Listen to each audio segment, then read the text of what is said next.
మనము గతంలో ఏం చేసుకున్నామంటే పాపముతోనో గర్వముతోనో లేదా శోధనలో పడిపోయి ఏదో ఒక రీతిగా నాశనము చేసుకొని ఉండొచ్చు మన జీవితాలని, మన కుటుంబాలని, మన భవిష్యత్తుని.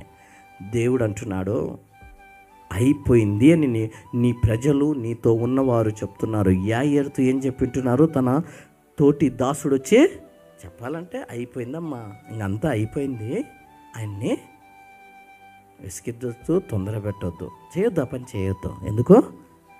గాన్, అయిపోయింది నీ జీవితము. సింపుల్ లెక్కలో చెప్పాలంటే ఇట్ ఈజ్ ఫినిష్డ్. 6వ మాట యేసయ్య సిలువలో మాట చెప్పేస్తారు మనుషులు వచ్చి, అంతా అయిపోయింది. ఆయన చెప్పింది పని అయిపోయిందని. కానీ మనము మన గురించి లోకం ఏం మాట్లాడుకుంటుంది? అయిపోయింది అని మాట్లాడుకుంటుండొచ్చు. ఎస్, పాపంలో పడిపోయి చెడగొట్టుకున్నావేమో, గర్వముతో ఆలోచించి పాడు చేసుకున్నావేమో, లేదా శోధనలలో పడిపోయి చెడగొట్టుకొని భవిష్యత్తుని నాశనము చేసుకున్నావేమో.